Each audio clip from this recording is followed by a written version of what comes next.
जोहार, हम रानू निषाद बोलत बानी। आज हमनी छठ मैया के पावन पर्व पर बात करत बानी। यूपी और झारखंड के बॉर्डर पर बसल छत्तीसगढ़ के सनावल गांव में बड़ धूमधाम और श्रद्धा से छठ पर्व मनावल जा रहल बा। अहिजा के लोग मन से नेम धर्म से सूरज भगवान और छठी मैया के आराधना करेला। पूरा गांव भक्ति गीत और गंगा जल के सुगंध से गूंज उठल बा। छठी मैया के एको पावन कथा हम रउआ कर कहत बानी। बहुत पुरनका बात हवे। एगो राजा रहिले। राजा प्रियव्रत, रानी के नाम रहल मालिनी। दोनों के बहुत दिन तक कौनो संतान न भइल। रानी रोज रोवेली, भगवान से मन्नत मांगत रहिली। एक दिन देवर्षि कश्यप अइले। रानी से कहले, तू संतान चाहत बाड़ू ना? रानी हाँ कहली। देवर्षि कश्यप कहले, तू यज्ञ करा, फल में प्रसाद खा। रानी यज्ञ करौली और यज्ञ का प्रसाद खाली। कुछ दिन बाद ऊ एगो बेटा जन्म वली, बाकी ऊ बेटा मरा हुआ जन्मल। रानी बहुत दुखी हो गईली। राजा भी बेजान हो गईले। रानी रोटी पानी छोड़ के रोवे लागली। तभी एक दिन छठी मैया सूर्यदेव की बहन सूर्यदेव की बहन सपना में आईली। कहले, हे मालिनी, तू अगर मन से नियम धर्म से मोर पूजा करी ता तोहार गोद जरूर भर जाई। रानी भोर भइल तब पूजा शुरू कैली।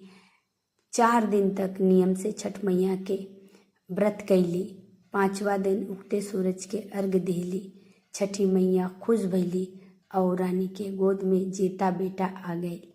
तब से ये परंपरा चलल आ रहल बा। जो मन से छठी मैया के पूजे ओकर मनोकामना पूरा होला। छठ मैया के पूजा में सच्चाई, नेम धर्म और शुद्धता सबसे जरूरी बा। यही से भगवान सूर्य और छठी मैया खुश होखेलन और हर दुख दर्द दूर कर देलन।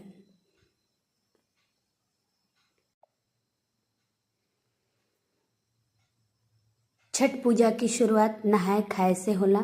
ए दिन घर में साफ सफाई खूब करी। सूरज देव के आराधना कइल जाला। भोर में नदी या पोखरा में स्नान करके घरे आके चूल्हा दुआर लीप पोत के शुद्ध करल जाला। इस दिन उपवास करे वाली मैया लोग कद्दू भात, लौकी भात, चना दाल और करवा चावल खाके पूजा शुरू करेली। एक दिन से ही घर में लहसुन प्याज बंद हो जाला और सब खाना सात्विक और पवित्र बनावल जाला। दूसर दिन खरना। ए दिन बहुत नेम और सच्चाई से उपवास कइल जाला। पूरा दिन व्रती जलो नहीं पीती।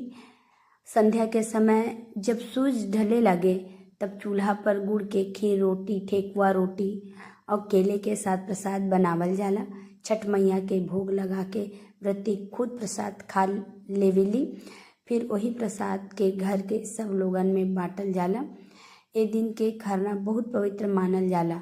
कहल जाला, खरना के नेम से मैया के कृपा बरसेला।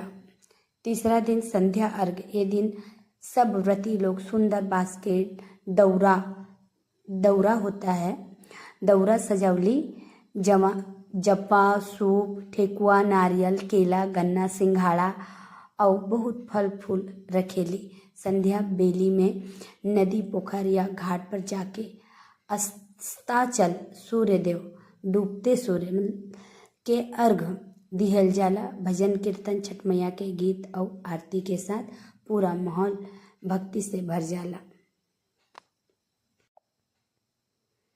इस संध्या अर्घ में लोग जब अपन सब दुख सुख, अपन मनोकामना छठी मैया के चरण में रख देला। माना जाला, जे मन से सच्चे भाव से छठी मैया के पूजेला ओकर हर मनोकामना जरूर पूरा होला। जय हो छठी मैया।